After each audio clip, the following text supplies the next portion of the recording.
Muito bem, queridos, no vídeo de hoje vamos falar acerca da tentação de Jesus, fato do próprio Filho de Deus ser tentado. E antes de entrarmos nesse conteúdo, eu queria que você se inscrevesse no canal, ativasse o sininho com as notificações e compartilhasse esse conteúdo. É bastante importante que você faça isso, amém? Então, vamos lá, vamos à nossa exposição do texto bíblico sobre a tentação de Jesus. Então, vamos começar por Mateus capítulo 3, os versos finais, versos 16 e 17, que diz assim: Assim que Jesus foi batizado, saiu da água naquele momento, os céus se abriram e ele viu o Espírito de Deus descendo como pomba e pousando sobre ele.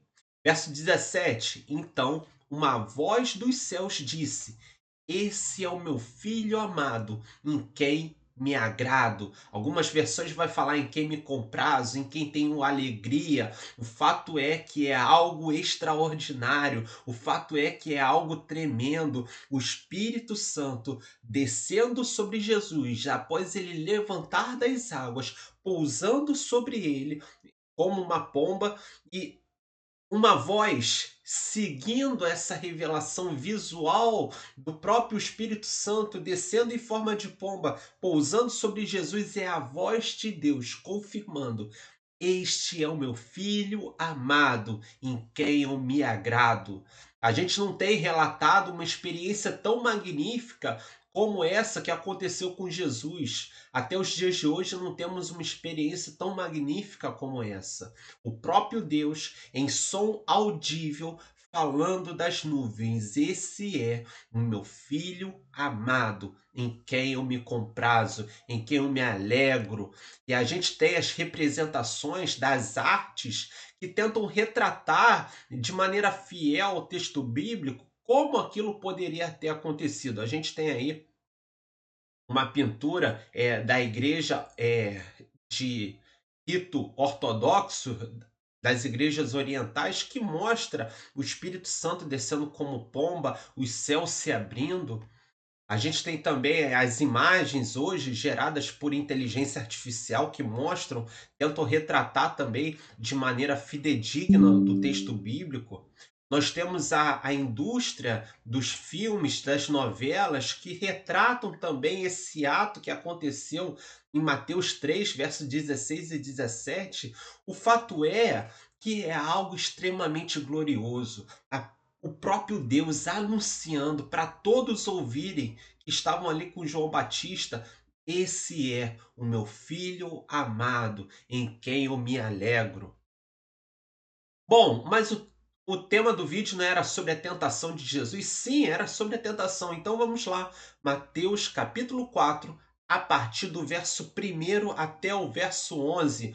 A gente vai fazer uma leitura primeira do texto e depois vamos fazer a exposição dessa tentação de Jesus à luz das Escrituras. Mateus 4, do verso 1 ao verso 11.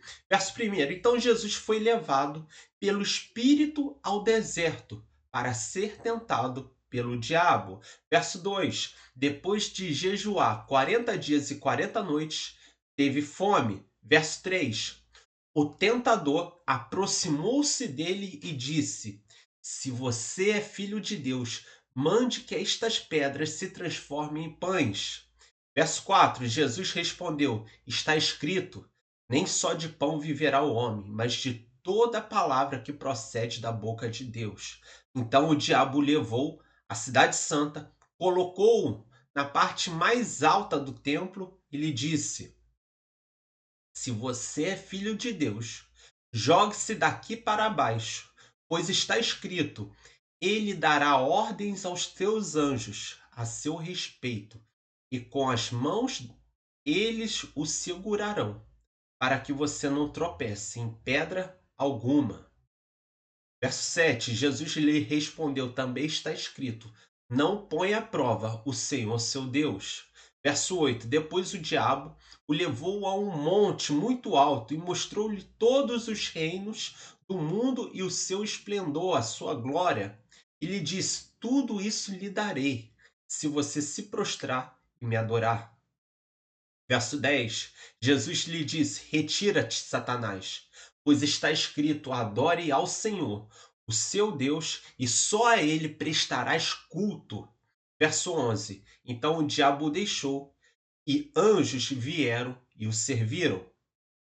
Eu gostaria de chamar a sua atenção para 5 pontos dessa mensagem, dessa tentação de Jesus, descrita em Mateus 4, do verso 1 ao verso 11.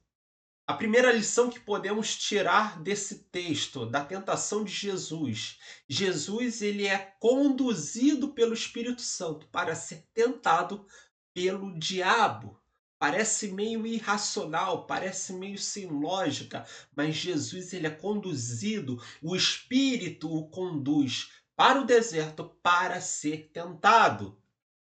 Então Jesus foi levado, o verso 1 de Mateus 4 fala assim: então Jesus foi levado pelo Espírito ao deserto para ser tentado pelo diabo. Diante dessa afirmação do texto bíblico, eu e você podemos ficar com dúvidas, podemos ficar sem saber ao certo como assim o Espírito de Deus levar Jesus para ser tentado pelo diabo no deserto. Algumas das vezes seremos sim levados para o deserto e seremos levados pelo próprio Deus. Isso é o que o texto bíblico nos mostra. A luz das Escrituras nos mostram que se o próprio Jesus, o Filho de Deus, ele foi levado pelo Espírito Santo para o deserto para ser tentado, isso não está isento de nós. O próprio Jesus, o unigênito do Pai, que agora é o primogênito entre muitos irmãos, ele foi levado pelo Espírito de Deus para ser tentado no deserto pelo diabo. Martinho Lutero, o grande reformador, falava que até o diabo é o diabo de Deus, que ele é como um cachorro preso numa coleira, que Deus ele pode soltar um pouco a coleira ou não. O diabo, ele cumpre, é difícil até falar, mas à luz das Escrituras, ele cumpre um propósito de Deus. Ou você e eu achamos que o fato de um anjo ter se rebelado contra Deus pegou esse Deus todo-poderoso de surpresa. E Deus se viu assim: nossa, e agora? Um anjo se rebelou e levou 1/3 dos anjos do céu com ele. Não. O plano de Deus é maior. A mente, a soberania de Deus é maior.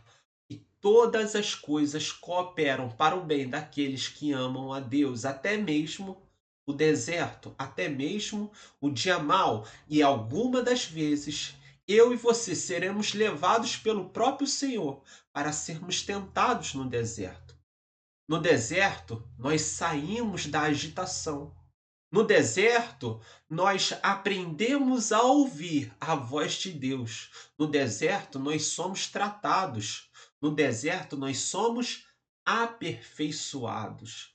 No momento em que passamos pelo dia mal, pelo deserto, pela circunstância ruim, geralmente é aquele momento em que nos voltamos mais para o Senhor, oramos mais, jejuamos mais, até o dia mal cumpre um propósito para o nosso bem. Até o dia mal que Deus permite e às vezes nos conduz a esse dia, permite com que venhamos a amadurecer, permite com que venhamos a crescer, a ouvir a voz do Senhor, a fugir da tormenta, a fugir do embaraço do dia a dia e nos acalmar e saber que o Senhor é o nosso provedor, o nosso sustentador, aquele que luta as nossas guerras, aquele que vai à nossa frente no deserto. Nós somos tratados e aprendemos a ouvir a voz de Deus.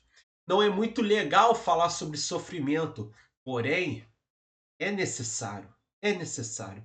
Olha o que o autor aos Hebreus fala, Hebreus 5, do verso 8 ao verso 9. Verso 8: embora sendo filho, acerca de Jesus, embora sendo filho, ele aprendeu a obedecer por meio daquilo que sofreu. O sofrimento humano nos aperfeiçoa, nos ensina. Até o próprio Jesus, embora sendo filho, ele aprendeu a obedecer pelo sofrimento que suportou. E uma vez aperfeiçoados, tornou-se a fonte eterna da salvação para todos aqueles que lhe obedecem. Ou seja, num aparente sofrimento, num aparente deserto, e que a gente pode estar sentindo a dor, a angústia, o dia escaldante, Deus está conosco. Ele falou que iria para o Pai, mas não nos deixaria sós ou órfãos, e enviaria o Consolador, falando acerca do Espírito Santo, que é também chamado no grego de Paracletos, traduzido é o nosso ajudador. O próprio Senhor Jesus, estaria conosco por todos os dias até a consumação dos séculos. Apesar do deserto, apesar do dia mau, apesar de sermos filhos, nascidos de novo, recriados à imagem de Deus no nosso espírito, nós iremos passar por dia mau. O próprio Senhor Jesus passou pelo dia mau, e eu sei que não é legal falar sobre isso, não é interessante falar sobre isso, mas existe um tratar, um moldar, um agir de Deus apesar do dia mau. E geralmente no dia mau é aquele dia que nos voltamos mais para o Senhor, estamos mais sensíveis a ouvir a sua voz. E o próprio escritor aos Hebreus fala que, embora Jesus sendo filho, ele aprendeu a obedecer por meio daquilo que sofreu.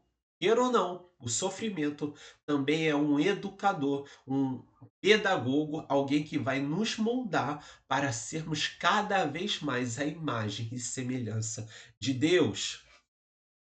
A segunda lição que podemos tirar aqui é que Jesus ele é tentado primeiramente na sua identidade. O diabo coloca em xeque a sua identidade. Quando o diabo quiser te ferir, ele atacará com dúvidas a sua identidade, quem você é.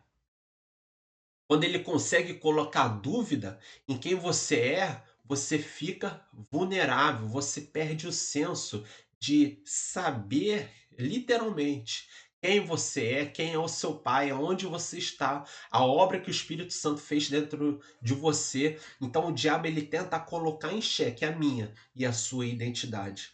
Por isso a palavra de Deus fala para levarmos cativo todo pensamento à obediência de Deus, à palavra de Deus. Por isso que os nossos pensamentos errados, que são as tentações que vêm, devemos levar cativos à palavra de Deus. 1 de Pedro, capítulo 2, verso 9, fala acerca da nossa identidade. Olha só que palavra tremenda! Fala acerca da nossa identidade, onde devemos nos posicionar em fé, mesmo diante do deserto, mesmo diante do inferno, do diabo, tentar colocar em xeque quem nós somos.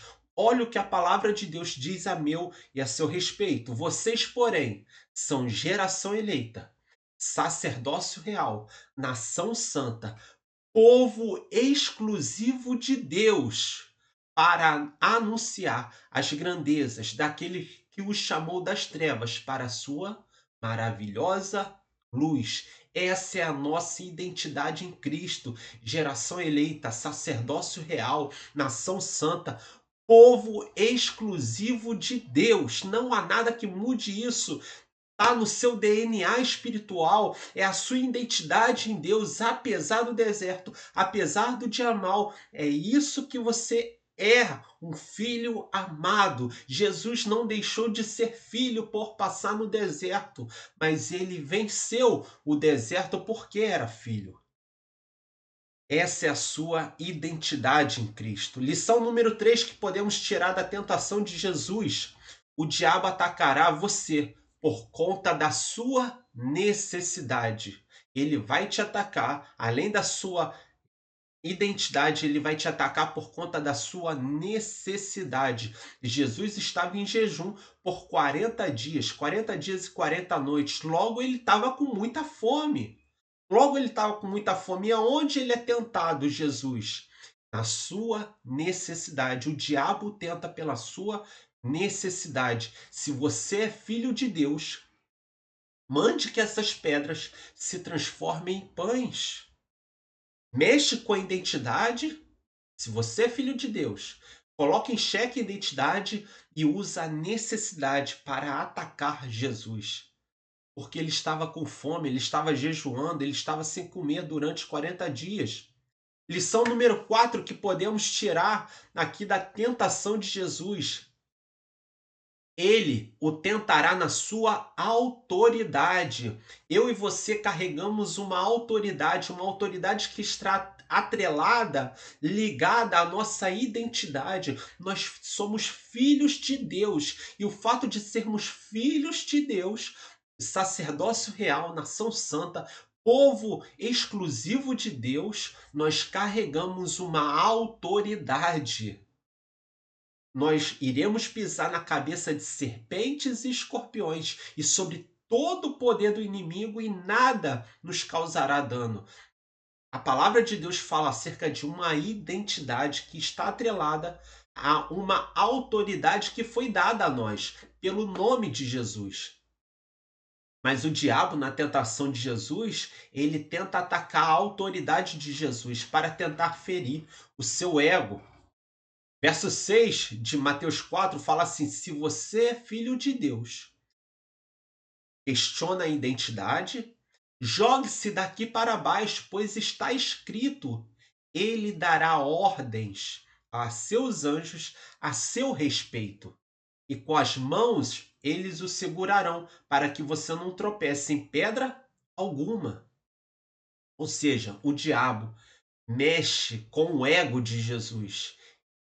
Pode se jogar, se lance daqui, porque Deus vai dar ordem aos seus anjos para te amparar, para te proteger, para te guardar. Pode se jogar. Ele mexe com o ego de Jesus. Se o seu ego estiver inflamado, isso será um problema. O ego de Jesus não estava inflamado. Tanto é que Jesus o rebate. Não tentarás o Senhor teu Deus. Mas se o seu ego, o meu e o seu ego, estiver super inflamado, isso será um problema, porque iremos facilmente cair na pilha do diabo, na pilha do inferno. O famoso teólogo Tim Keller, ele falava o seguinte: o orgulho do homem torna o seu ego superinflamado, confiante que possui competência para conduzir a sua vida sem Deus. O ego, o meu e o seu ego, não tem que estar superinflamado. Nosso ego tem que estar em Cristo, refletindo a glória de Deus. Não tem que estar um ego inflamado, porque quando o nosso ego está inflamado, nós iremos ter uma falsa confiança que podemos conduzir a nossa vida sem Deus. E Jesus, ele tem essa percepção. E ele fala para Satanás: está escrito, não tentarás o Senhor, seu Deus. Lição 5 que podemos tirar daqui. O diabo o seduzirá com poder, o tentará com o poder desse século. Depois o diabo o levou a um monte muito alto e mostrou-lhe todos os reinos do mundo e o seu esplendor, a glória desse mundo. E lhe disse: tudo isso lhe darei, se você se prostrar e me adorar. O diabo tenta a Jesus com o poder desse mundo, com a glória desse mundo. Mas Jesus, ele dá a melhor resposta. Disse-lhe Jesus: retira-te, Satanás, pois está escrito: adore o Senhor, o seu Deus, e só a ele prestará culto. Jesus dá a melhor resposta. Então o diabo o deixou, e anjos vieram e o serviram. Anjos vieram e serviram ao próprio Senhor Jesus. Ele não foi desamparado. Mesmo durante a tentação, ele mostra a ação do Espírito Santo no seu interior e rejeita cada artimanha, cada tentação do diabo. E no fim, anjos vêm e servem ao Senhor. Ah, mas você pode se perguntar, mas ele era Jesus, né? Então é diferente, eu sou eu, ele era Jesus, ele não pecou. Filipenses 2, do verso 6 ao verso 7, diz assim: que, sendo em forma de Deus, não teve por usurpação ser igual a Deus, ou seja, Jesus, sendo Deus, não usou da condição de ser Deus, mas antes esvaziou-se a si mesmo, tornando-se em forma de servo, fazendo-se semelhante a homens. Jesus ele é tentado na sua humanidade, assim como eu e você somos tentados. Porque, como o apóstolo Paulo fala aos Filipenses, que mesmo ele sendo Deus, ele não usa da condição de ser igual a Deus. Ele não usa dessa condição. Mas antes ele se esvazia. Ele se esvazia e se torna em semelhança de carne. Servo como nós, homem como nós, completamente homem, não usa da condição de ser completamente Deus, embora o pudesse, mas não o faz. Ele é tentado em tudo, mas não peca. Se Jesus se esvazia dessa condição de ser igual a Deus e se permite ser tentado como homem, e ele vence a tentação, ele é tentado na sua carne, e ele resiste. Eu e você. Agora temos o Espírito de Deus habitando dentro de nós a partir do novo nascimento e temos condições tais quais tinha Jesus de rejeitar toda e qualquer tentação, embora o deserto possa se apresentar da pior maneira, embora o deserto possa se apresentar como sendo o dia mau. Mas deixe-me falar para você: deserto não é lugar de habitação. Deserto não é lugar que nós construímos para morar. Deserto não é lugar que nós permanecemos. Deserto é um lugar de passagem. Deserto é um lugar de passagem. A tentação, o deserto, o dia mal, não vai durar para sempre. Porque deserto é lugar de transição, onde nós somos tratados, moldados, aperfeiçoados e subimos, se é que eu posso colocar assim, um nível mais alto na nossa fé. Porque fomos aperfeiçoados, aprendemos a ouvir mais de Deus, fomos tratados pelo próprio Deus, embora a circunstância se apresente ruim. O dia bom, ele chegará, porque deserto não é para sempre. O dia bom chegará, o dia alegre acontecerá. Essa é a promessa do nosso Senhor. Depois do deserto, os anjos vieram e serviram a Jesus. O deserto passa, e eu creio numa provisão no agir dos céus, porque os céus não estão em crise. Deus está trabalhando. E os anjos, assim como serviram Jesus, estão trabalhando a meu e a seu favor. Não devemos adoração nenhuma a anjo, mas é porque Deus, ele dá ordem aos seus anjos a meu e a seu respeito. Depois do deserto, há a bonança. Depois do deserto, há o dia bom. Depois do deserto, há o dia alegre. Há o dia em que anjos, assim como serviram ao próprio seu Jesus, nos servirão. Salmos 30, verso 5, a parte final, o choro ele pode durar uma noite, mas a alegria, ela vem pela manhã. E é um sinônimo de falar que o fim do deserto é essa alegria. A alegria vai chegar, o dia mal passará. O choro ele pode durar uma noite, mas vai haver um dia alegre, vai haver o final do deserto, vai chegar o dia bom, porque deserto não é lugar permanente, é um lugar de passagem. Dias bons virão, não tem como ser deserto para sempre.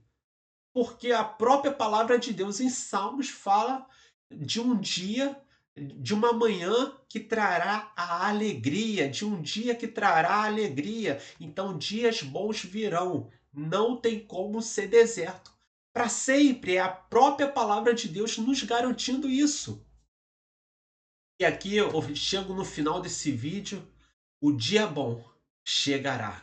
O deserto terminará, mas enquanto estamos nesse deserto, somos convidados pelo próprio Deus que habita dentro de nós, na pessoa do Espírito Santo, a permanecer em fé, a estarmos sensíveis a ouvir a voz do nosso Senhor, entendendo que a cada dia, a cada momento, a cada instante estamos sendo aperfeiçoados, a cada instante estamos crescendo, sendo lapidados, e em tudo ao propósito maior de Deus. E a sua graça, o seu amor, apesar do dia mal, nos supre. E a palavra de Deus nos garante que o dia mal não é para sempre. A alegria, ela virá pela manhã.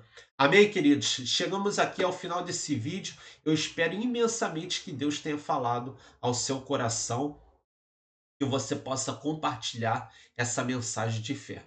Amém? Graça e paz e até a próxima.